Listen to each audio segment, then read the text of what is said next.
Well, good morning, everyone. My name is Ted Gardner, and I'm an interviewer with the Library of Congress Oral History Project. And this morning we have the honor and the pleasure of talking to Jim Copenhaver, wonderful guy who served in World War II in the Seabees. It was the Navy, but it was special. The Seabees were really, really special. And Jim's a Cincinnatian. Jim, where were you born? I was born in Indiana. What town? Fowler, F-O-W-L-E-R. Oh, where the heck is Fowler? That's about 50 miles from Chicago. Oh, up northwest. Mm-hmm. Okay. Near Gary? Yes. In that area. Mm-hmm. I see. I'd never heard of Fowler, Indiana. Yeah, small little town. My father got a job on the railroad down here, and we all moved up here. I see. So you were born there, but you moved down here as a kid. Mm-hmm. And where did you, tell me about your family. How about what you have? I got one sister. One sister. Yeah, and she lives in Indianapolis. I see. Yeah. So you got, you're both Hoosiers. Yeah, both Hoosiers. Now, when you moved to Cincinnati, where did you come in?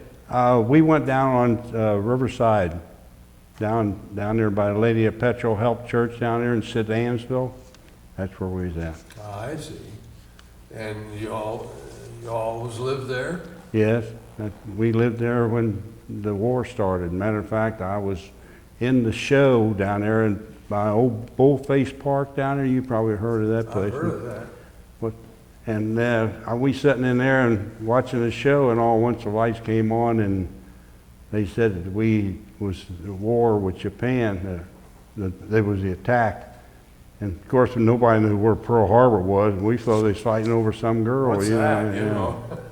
But I came home, and Dad had the radio on and everything, and we were all sitting around there, and we listened to how bad it was, and everything. Sure. And I was sitting there listening, and I said, well, I'm going to join the Navy. Dad said, sit down and shut up. You're not old enough yet. Yeah, right. Well, now, where did you start out in school? I think in Riverside, and they call Riverside and Sedansville School there. There's a combination. Oh, I see. Yeah, but now it's closed up. It's closed up now, yeah. And of course, that was deep in the Depression days too. Well, just coming out of it, yeah. Yeah, we remember that so well, I should say. Yeah. And what did your dad do? He worked on the railroad. Oh, that's right, you said that. Yeah, he worked in the roundhouse down there. Oh, yeah. And I quit school and went down there and worked with him down there on the Did you railroad. really? Yes, I did. How about that? I worked down there on them steam engines down there. Uh-huh. And then, of course, when the war started, I wanted to get in right away. Of course, I wasn't old enough yet. I had to wait a couple more years, and Dad had to sign for me when I did go in. So you went in under 18? Yeah. How about I signed up at 18 years. Yeah. Right. But Where did they send you first? Sampson, New York, for boot camp. Great Lakes was filled. Yeah. So I went to Sampson, New York for regular Navy training. And then from there, I came home for 7 days. And I went back to Sampson, and watching the bulletin board. They always put the bulletin board up for how many people was going here and going there, So I looked there, and my name was on one of the lists. So we got on the train, and we rode from New York to California. And we pulled in there, and we noticed a sign that said Camp Parks, California. And I said to this porter, I said, what's this Camp Parks, California? He said, well, it's a CB base. I said, CB? What's the CB? I never heard of one. And he said it was the Navy Construction Battalion. Well, I wasn't too happy about that. because I wanted to be in the Navy. I wanted to be on board ship. Well, after I got there and found out what it was and everything, and I really enjoyed it. I really did. I mean, and you had a good feeling for that kind of work and yeah, so forth? yeah. Well, you'd had experience with the railroad too. Well, see, they had a railroad battalion too. I could have went to that if I knew that's what they was going to do, you know. The Army had a railroad battalion. Oh. But I could have went right into the Army, but I didn't want no Army. I wanted the Navy. I wanted to get in the fleet, see. Right. And then I ended up in this here You bet. CBs, and half the people don't know what a CB is. They know what Army engineers, Sure. but they don't know Navy CB. No. And so here you were. See, they formed in 42. That was the first ones. 42? And they was called Bobcats instead of CBs. So when I got there, at that time, we had a little diamond on our Navy uniform and had CB on it. And that was the only difference between the fleet and emblem or anything else. And eventually they came up with the B, you know, the actually shoulder patch. But when we first went in, you could wear the Marine uniform. But most of the guys just wore their regular Navy uniform with the diamond on their arm. Well, now, that's interesting because the rates were the same, weren't they? Everything was exactly the same. I mean, you had bosuns, machinists, electricians, gunner mates, and all that stuff. Yeah. Okay. And were there any special rates? No specials. No special rates. I'll be darned. That's interesting. Because you guys were building buildings and scraping ground and all that kind well, of what my battalion was, I was with the 7th CB Battalion. 7th. Ours was a waterfront battalion. And we had to make a waterfront so the ships and stuff could come in. I see. Well, as we go along, we left California, and of course, I got a list here because my memory ain't worth a darn, so I came home for 7 days, and then I went to Pearl Harbor. And we was there for jungle training.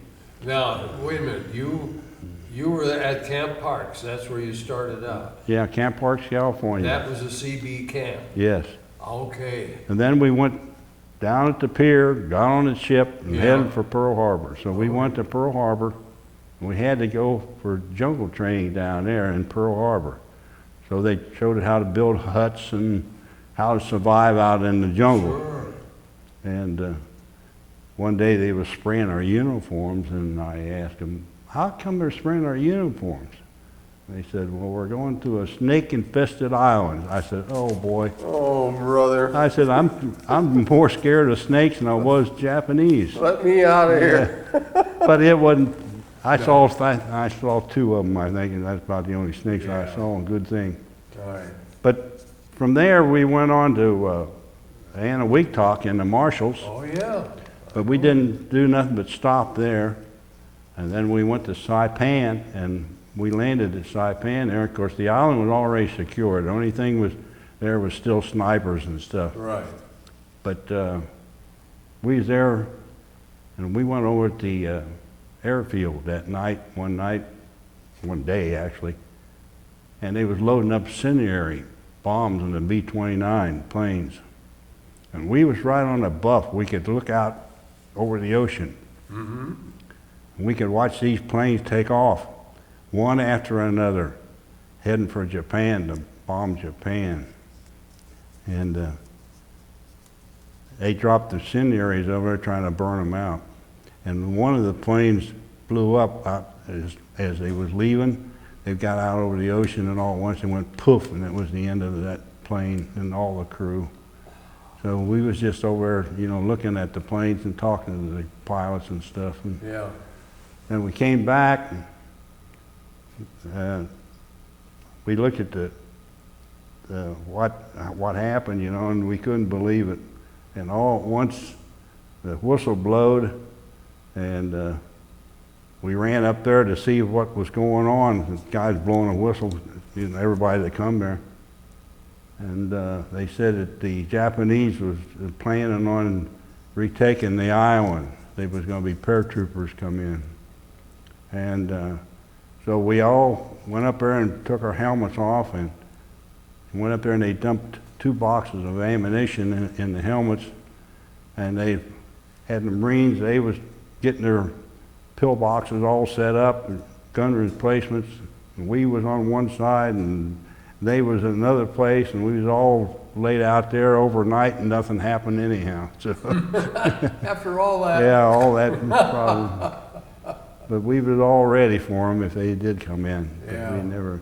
So we left Saipan, went up to Okinawa, and we landed up there, and of course. Well, now, going back to the marshals there, Saipan, that must have been very interesting though, because that was a big Japanese island. Saipan was pretty good size, yeah. They had sugar cane plants there, and I know I was on a baby flat top, and we supported the landings there at Saipan.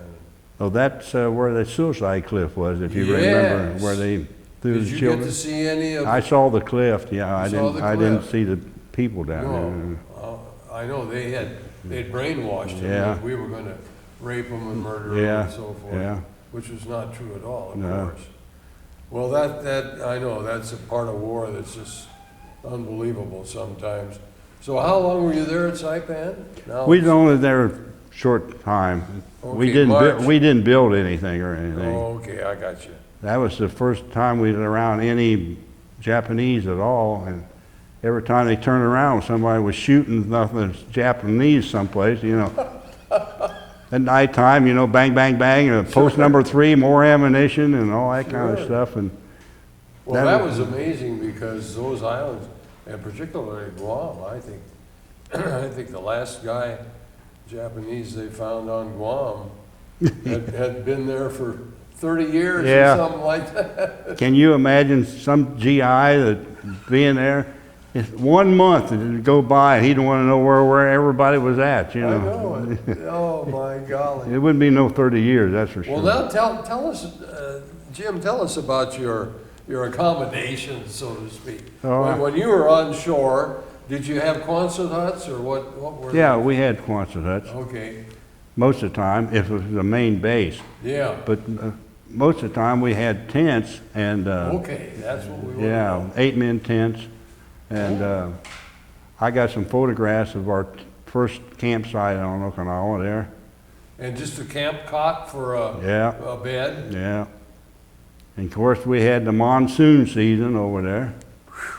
And it rained for 30 days and 30 nights. I thought we was going to float away. Oh, my God. And Did you wear hip boots or what? regular old GI clothes. How about that? I was, of course, it was about an inch of water on the ground. The ground couldn't take it anymore. Oh. For the monsoon seasons, and it kept raining. And of course, we had foxholes all over the place, you know, close to our tents and everything. And I was coming off of guard duty one morning. I was guard duty at that night, and I had a poncho on, and everybody knows what a poncho is, and I had my rifle underneath that and my helmet. And I'm trampling through the mud there, and all at once I fell in a 6-foot foxhole. Oh, my God. And I almost drowned You before I could got have out. drowned. I couldn't move because of the poncho Yeah. and the helmet and the rifle and all that stuff. So finally I rolled out of it and got out, and I came back to the tent, and of course I was cussing and everything Yeah. else. Well, I started laughing. Somebody says, "What are you laughing about?" I said, "Well, my mother said, if you're going into service, I'm glad you're going into the Navy where you have nice clean bed and good food." And there I was, mud from one end to the other, and eating K rations, and you know. Yeah, I was going to ask, what was the chow like? It wasn't very good. The K rations, and we really got a good deal. We finally got C ration in a can. You know. Wow. So then we started to build a chow hall, and then we started getting regular food. Yeah, well, that's what is interesting about the Seabees, Jim, and we want you to tell us about that because you lived a life that was different, and you were ashore, you were living in tents, and you were eating K rations and C rations, and eventually, though, you had cooks and Oh, yeah. and stewards. Yeah. But of course, we was with the Marines. I mean, the Seabees and Marines are pretty Yeah. close together there. Okay. They're always together most of the time. Right.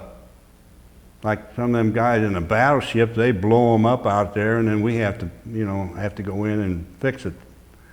Yeah. And like the Marines, they got to blow up things, and we have to go in there. Of course, we're always together all the time, the Marines and the Seabees.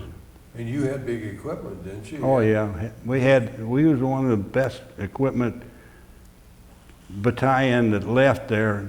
We had bulldozers, we had cranes, we had all kind of trench diggers, and I never dug a foxhole in my life. We'd always say, "Hey, Charlie, bring that trencher over here," and he'd bring it over in 6-foot foxhole, Sure.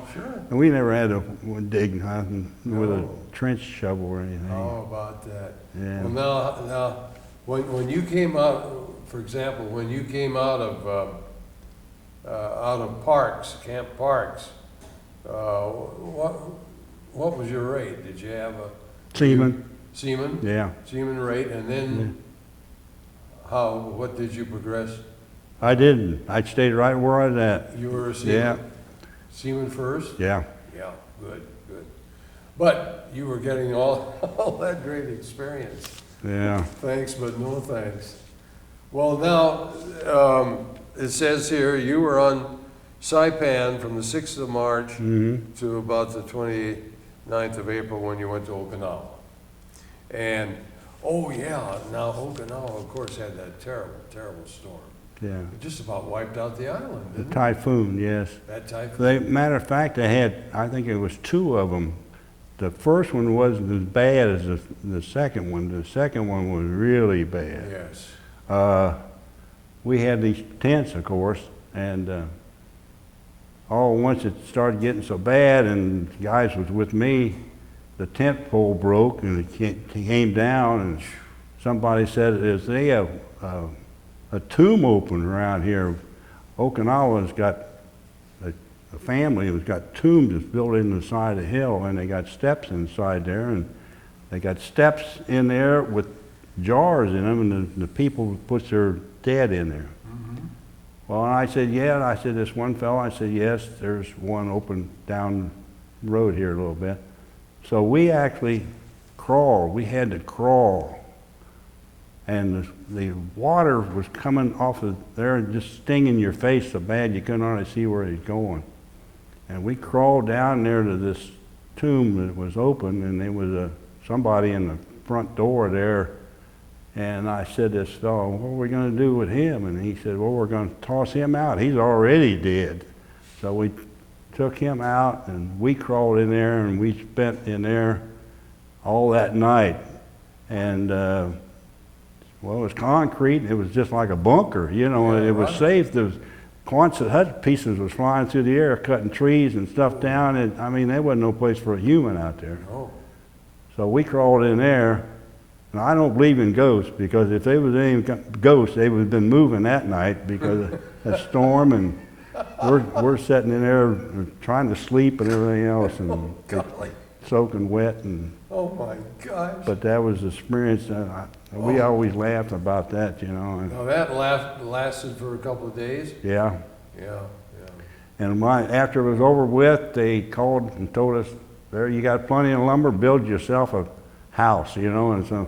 about 4 or 5 of us got together, and you ought to have seen that thing we built. But that went up fast. We had a square box with no door, just one door, and no windows in it, and it had cable going over top of it. We was getting ready for the next one, see? Hold it together, yeah. And of course, nothing happened, but we went down to our chow hall. It was a big Quonset hut chow hall down there. Of course, the roof and everything was all gone, and we walked in there, and the cook had made some pumpkin pie.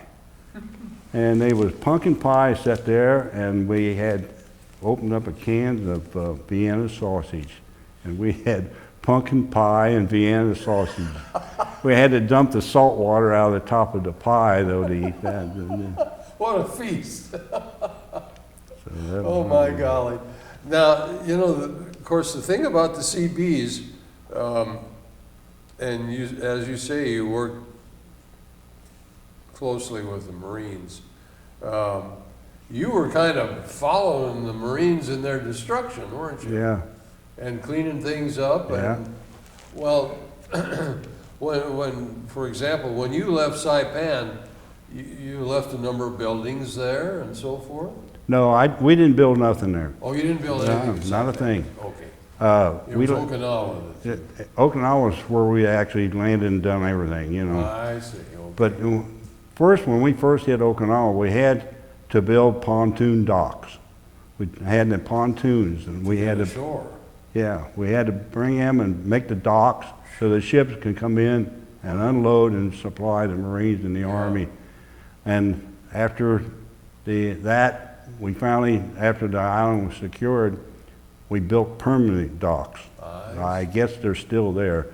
We had Quonset huts for a seaplane, and made a seaplane Hangar? hangars and a place where they could pull up out of the ocean up on there and then go into the hangars. We built that. We worked on We built some roads. We didn't build an airfield. That was another outfit built them, the I airfield. But I bet there's still roads over there that we Oh, built sure there because are. we used coil. Of course, the island was coil. And we got that out and ground that and sprayed it out and rolled it and wet it and rolled it. It's like concrete, man. I mean, that's the best stuff you ever want to Oh, put boy. down for. Hard. It's better than concrete, better than blacktop would be. Oh, yeah. And it was really good stuff. Well, now, that's interesting. What, of course, you used cement for concrete, and you had lumber, and you had roofing. Did you have asphalt shingles or what? No, we never had that. Most of ours was Quonset hut. I see, or the metal. Yeah, metal stuff. Corrugated metal. Yes. How Yeah, about that? yeah. Boy, oh boy. Well, you see, you did a lot of interesting stuff. Well, how big an outfit was your unit, number 7? It's a big outfit. Yeah, I don't remember how Couple many. hundred? Oh, yeah. Yeah. Maybe 1,000 guys, I Oh, don't know. really? Yeah, it was Oh, a big outfit. Wow, wow. And who was, what did you have for a CO? Four-striper or? Yeah, Admiral or? a four-striper, Four-striper captain, captain? yeah. Yeah. And of course, those, the officers were all trained engineers? Absolutely. Yeah. The commander came up one day, we was working, and he picked up a little coil, and he says, go down another foot, hit dirt. So stop digging here and move over, So he left, and we just wanted to see how good he was, and we went down about a foot, and there was the dirt. So He knew he was pretty smart. He knew what was going He on. knew all about it. Yeah. Isn't that interesting? Well, I didn't realize that. So the coral was on top of dirt. Oh, yeah, on that island it was, yeah. I'll be done. He said, don't go any farther. He said, move over, and we did. And of course, we just dug just to see if he was right, and Yeah. he was. How far did you have to move? Oh, a couple hundred yards, I Oh, guess. that was all. Yeah, it And wasn't then very- that was dirt, huh? No, that was coral. Solid coral. Yeah. I see. Got you the other way. Yeah, well, coral was amazing stuff. Yes, it was. Oh, it was terrible on ships, if you went aground on a coral reef, you'd had it. Well, getting back to that typhoon, after it was over, we went down by the beach down there, and some of these ships had rowed all the way in. Yeah. And this one I remember quite well. It had a hole large enough that you could drive a truck in. And it was rowed, them guys rowed it all the way in. Wow. And Well, I couldn't believe it. I mean, them guys stayed on that thing. Where was they going to go, well, yeah. They you couldn't didn't go wanna- no place Didn't anyhow. want to go overboard. All the planes on was upset, you know, and blown away and everything else. Did you talk to any of those sailors? No, we just said hi to them, Yeah. But it was a large hole. They could drive a truck in there. Well, that's I know that second the most terrible typhoon that you talked about. That was the one that Halsey lost several ships. Yes, he did. And killed a lot of men. Yeah. That rascal. The way I understand it, the flight deck rolled back on several of them. Yeah. And there were, I think there were three destroyers. They all went down. Gone, yeah. Every last, no survivors. Mm-hmm. It's terrible. But there you were on land with all that stuff flying around. That must have been terrible with that corrugated metal. Well, you know, there was a fella, you know how they have a tent pole with a flap over the top of it, a little piece of canvas that covers over the top of the pole so the rain don't get in? Sure. Well, I don't know what this guy was doing with this thing to start with, but he had it. And we're crawling to this tomb to get in there. And he hollered, and then I looked back, and he was up in the air, I know 10 foot in the air. And that tent flap caught on a piece of coral and pulled him back down. I couldn't figure out why, I don't know why he had that tent flap. Yes. But if he hadn't had that, he'd probably been out in the Pacific someplace. It saved his life. Yeah. Isn't that strange? What a story. Good heavens. Wouldn't believe it. Oh my goodness. Well, did you see, injured sailors, injured Seabeam men? Well, we had two got snipers, Japanese snipers got them. Oh. One, we was digging coral, and they got shot out there working, so they sent me and another fellow out there that's supposed to be guarding these guys that's working. So he was on one side, I was on the other side, and we look out over the field there where nobody was supposed to be. And we're sat there overnight, and for a young man, I was scared to death. I'll tell you, a little cricket back here, it scared me. I could see a Japanese soldier sneaking up with a knife in his mouth, going to stab me.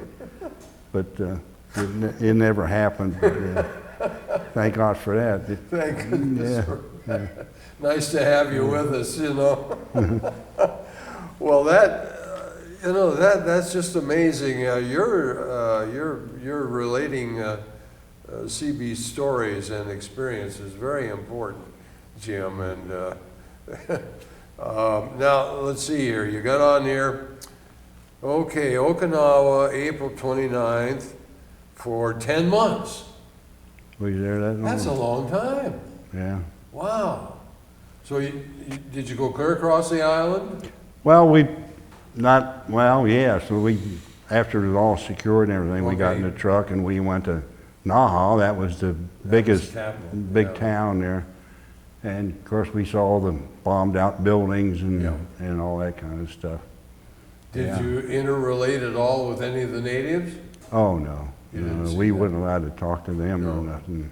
You didn't want to anyhow. I said to one fellow, we sat there for a long time, and I said, have we been here too long, or them girls and stuff starting to clean up a little bit? Yeah. I mean, they was bad. I mean, they oh, gee. Ugly, huh? Yeah, that's bad. God. Well, the 10 months, gosh almighty, that's almost a year. Yeah. Did you get bored? Oh, no, we were always doing something, Had a lot to do. Yeah. Had a lot to do. Yeah. So what did you do with all of the, for example, the damaged material? Well, when we left everything here. Everything. Everything. Yeah. Piles of rubble and stuff. Yeah.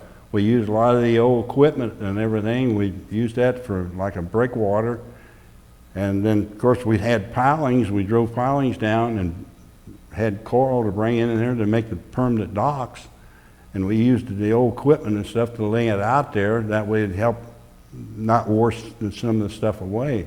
So we had it on the sides where the ocean came along in there, see. So it saved us a lot of washing out. Of course, we had the old pontoon docks in the front, and then we had the big ones that we built, permanent ones, out there on the side right next to the pontoon docks.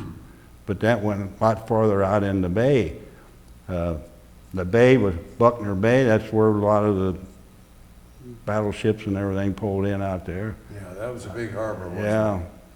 We was on shore, and the battleships was firing over there down from us on the other end of the island, and they would shake the whole island, boy, when they dropped them in there. Not bad. Of course, we had a lot of kamikazes. That's where most of the kamikaze started, is on Okinawa there. Yeah, that was a terrible onslaught by those, because that's all they had left, of course, and they didn't care, you know. They had those guys brainwashed. I was on guard duty one night, and just about break of day, I heard an airplane motor.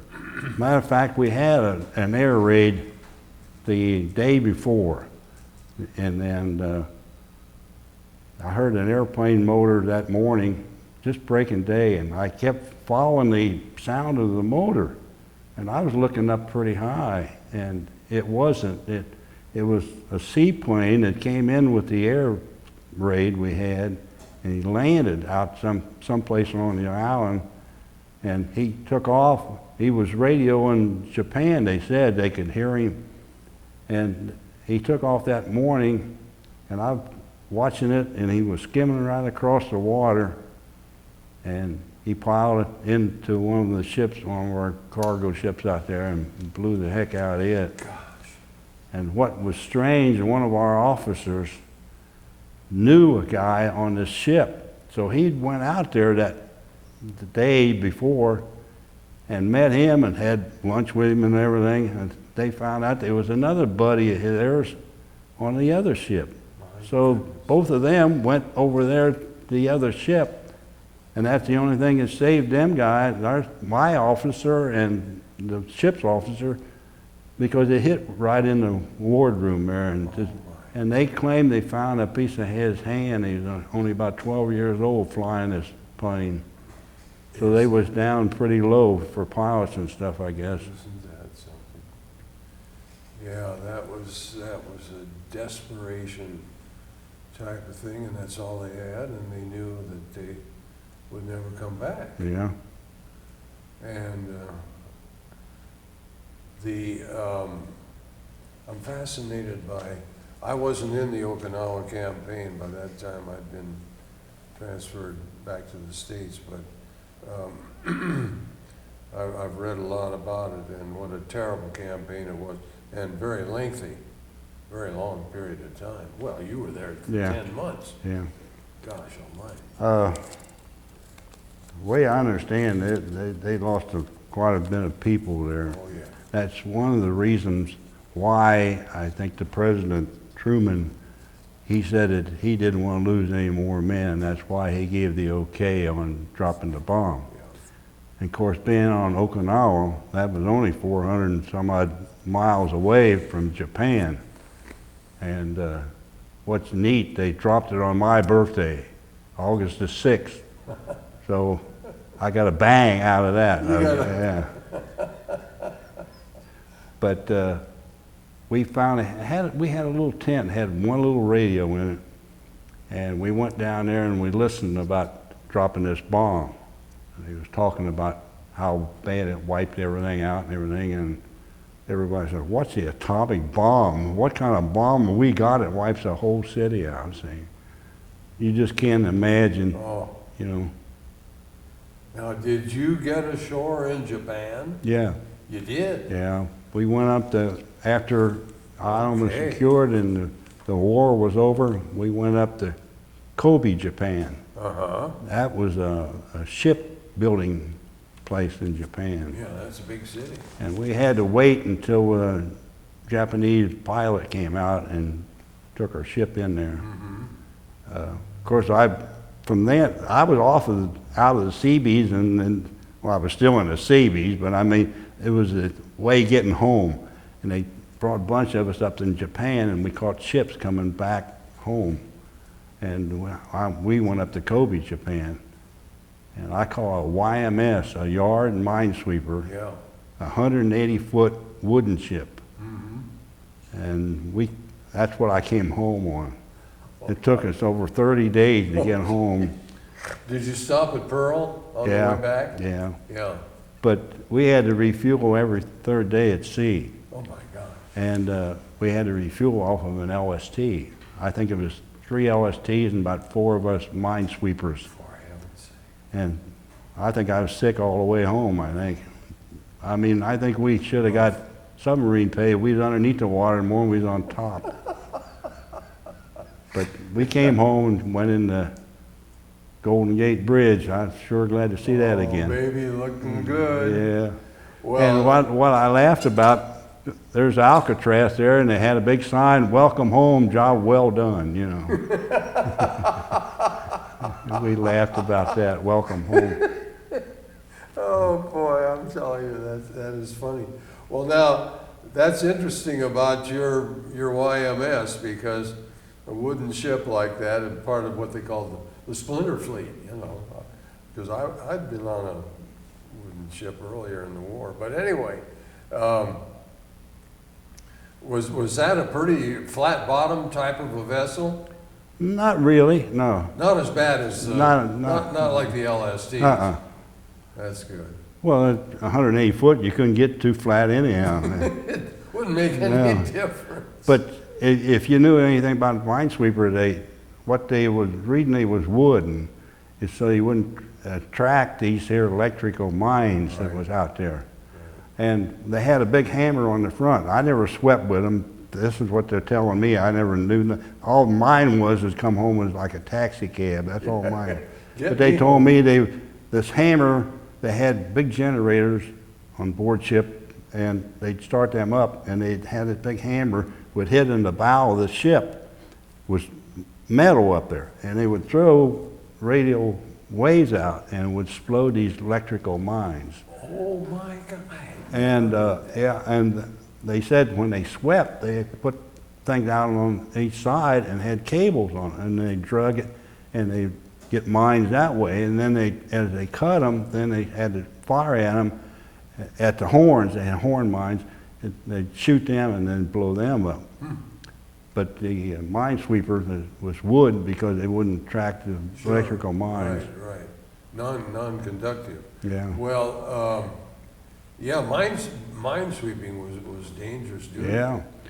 Matter of fact, when we was going to build some of these docks out there on Okinawa, we had to raise one of them that must have hit a mine, or maybe Showberry got him, or whoever got him anyhow. It was sunk.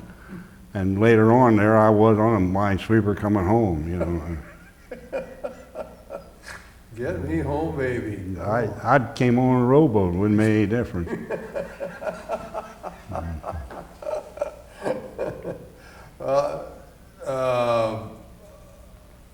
How much of a crew did the minesweeper have? Do you remember? Oh, about 12, I think it was. Is It wasn't that very, so? yes. Is that so? My goodness. You want to hear something funny? Oh, We yeah. pulled into Bay there, Frisco Bay. Of course, we knew the war was over and all that Yeah. kind of stuff. And we was below deck sleeping in our bunks. And of course, the gang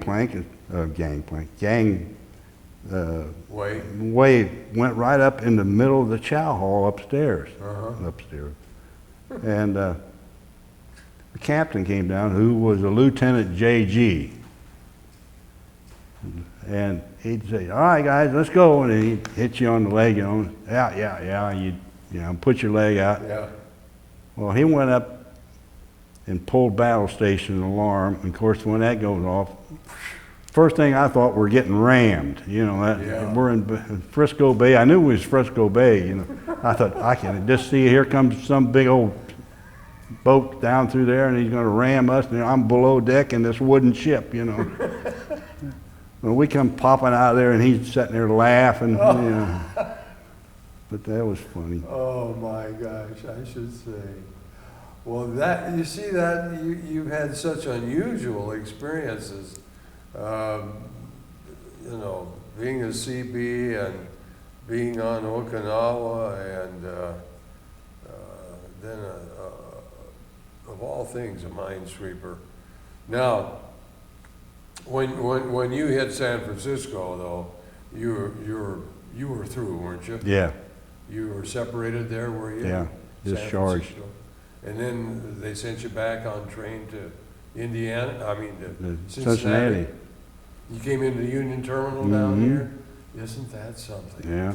How about that? I was around the corner up there and we looked and I said, that ain't the Ohio River.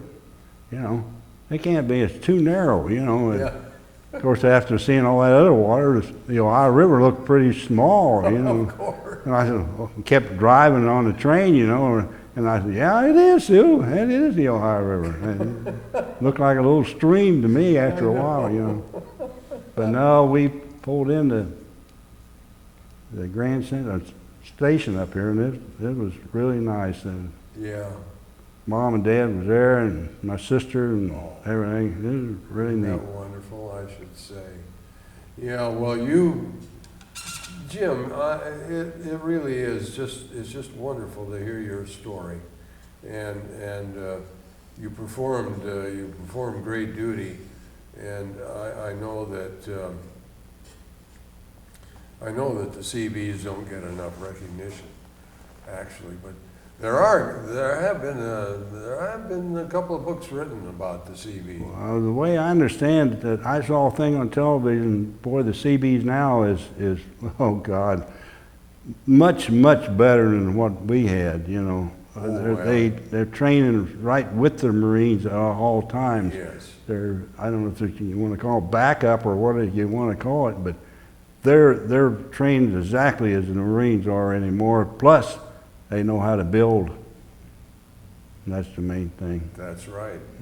And they're in Afghanistan, in that terrible country, Yeah. where the Marines are fighting and right with them all the way. I talked to a couple of them who was over there, and they got the CBs over there. Yep, I know they have. Well, we've still got some minutes here, and we want to talk about going back a little bit.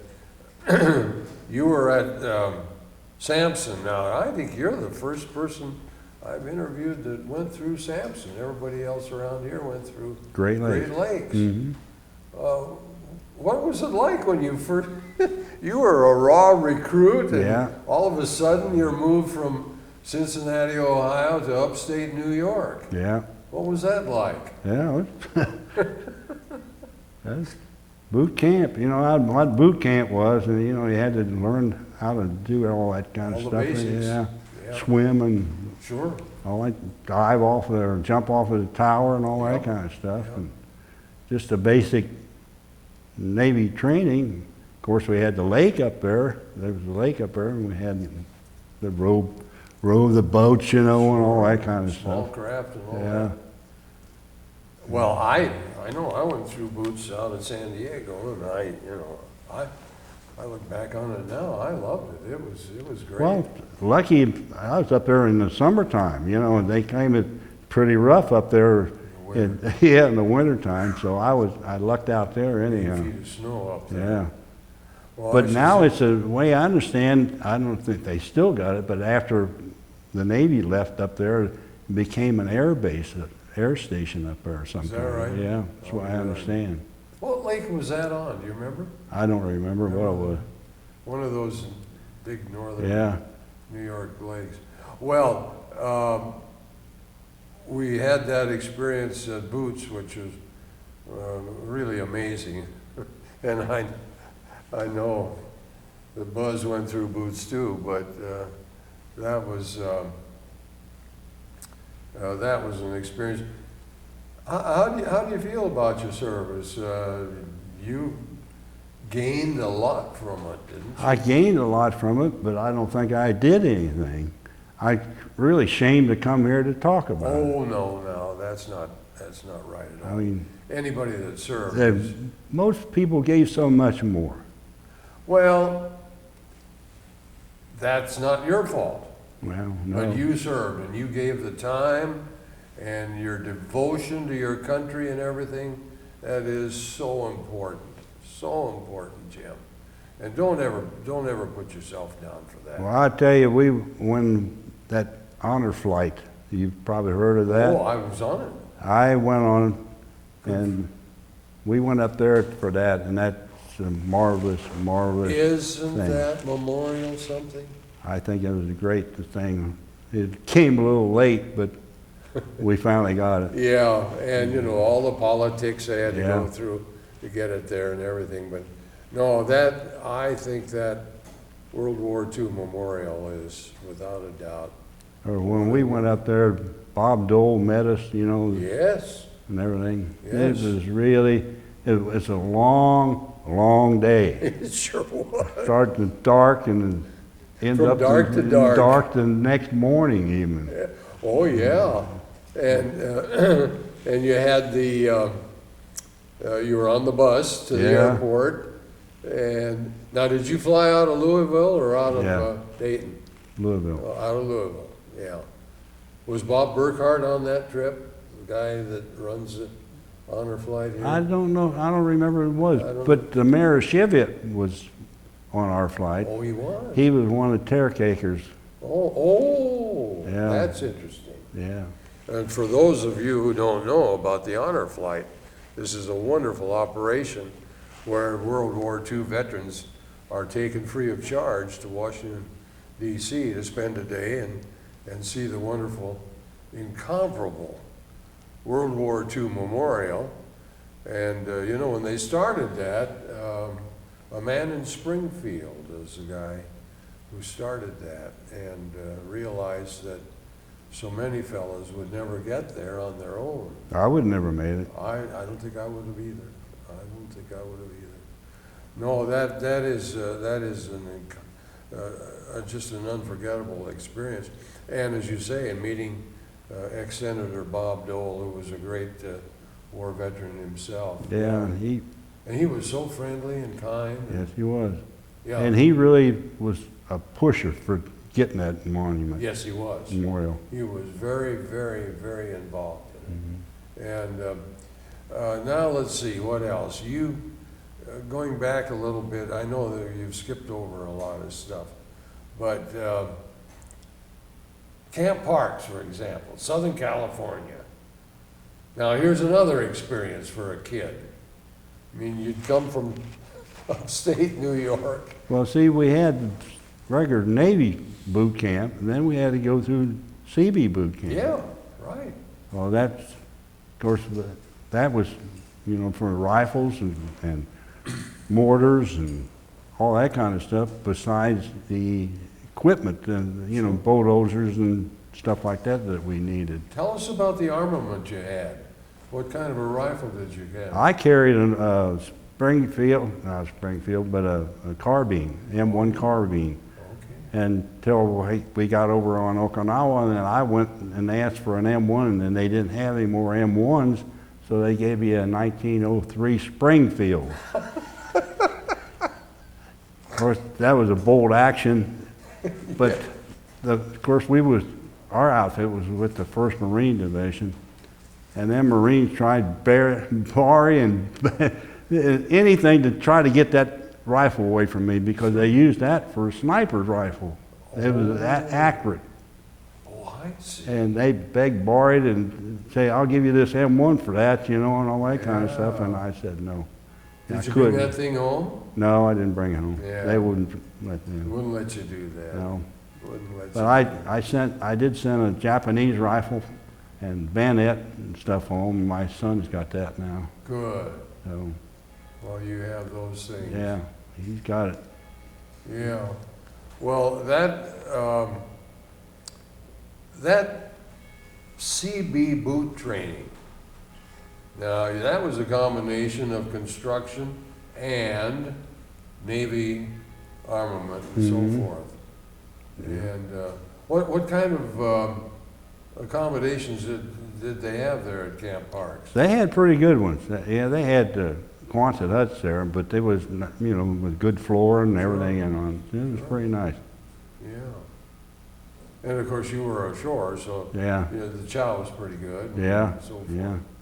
Yeah. How far were you from? Was that near San Diego? I don't really know. Never even thought about it. Yeah. You didn't. So you didn't get into L.A. No, or San Diego on. No, Liberty? as soon as we finished that, we loaded up the trucks and down to the pier, and there we are with the packs and helmet and all the gear and up the gangplank, and away we went. Out to sea. You finally got to go to sea. Yeah, we got to go to sea on an old rusty tub. What was that like? It wasn't very, it didn't have too much accommodations, I'll tell you. Sure. But we was packed in there like sardines, you know. Oh my gosh. 5 bunks high. You Yeah. know. Boy. Yeah. Well, see, all that stuff is so interesting.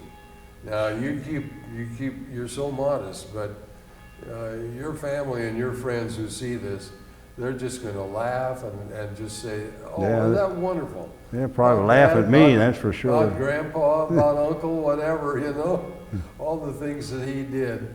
Now, have you kept touch with anybody? No, not really.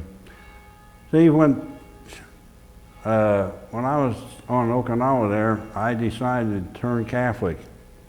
And I had a friend of mine, an Italian friend, he was my godfather.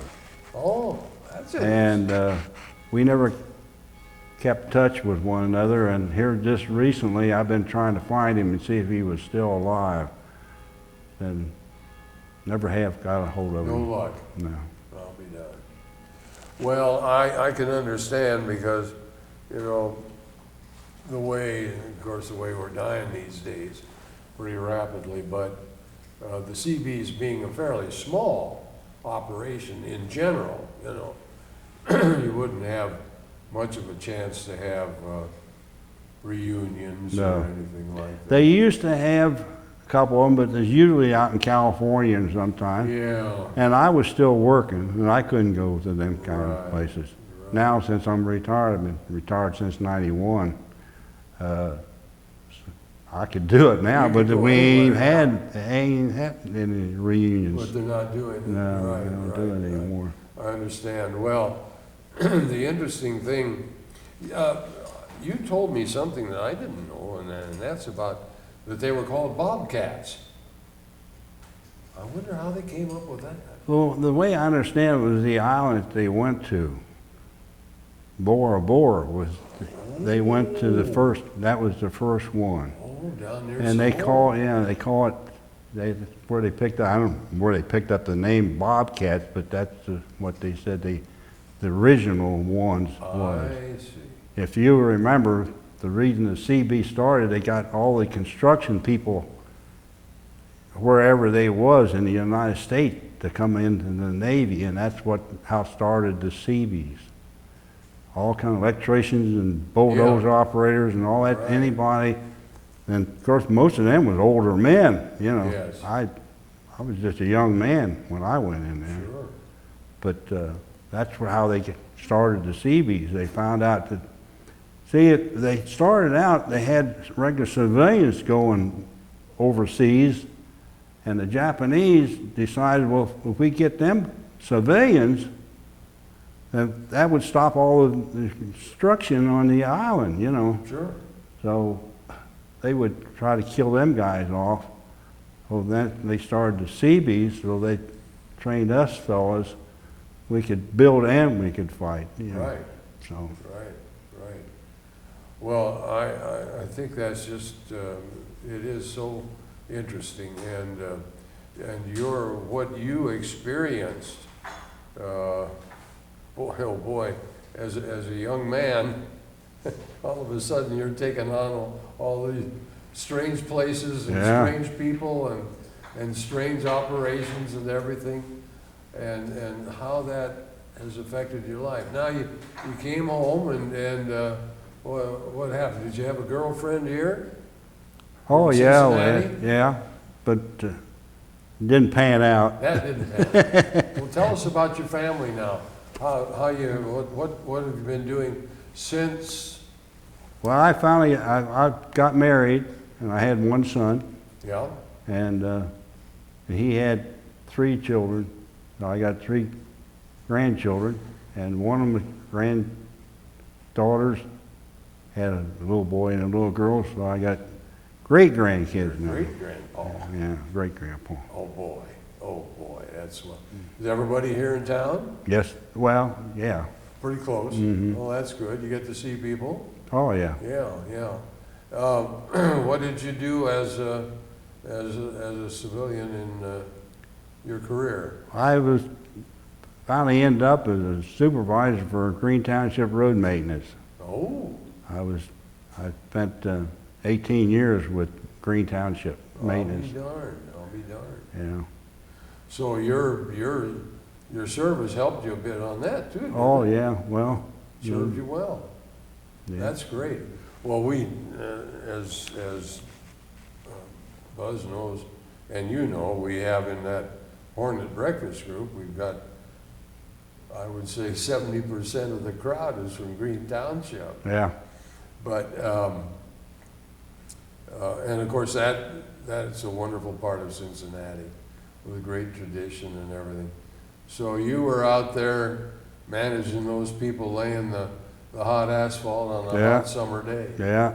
Well, matter of fact, my son runs a paver for a blacktop outfit, and my grandson, he works for the same company, and he prepares everything for his dad to come and put the blacktop on top Oh, of for it. God's sake. Third generation. Yeah. How about that? I'll bet you're pretty proud of that. Oh, yeah, absolutely. Absolutely. That's just wonderful. Well, now do you travel? Your wife is still with you? Now, yeah, she's still with us, Yeah. but we don't travel We don't anymore. travel anymore. Yeah, we don't either.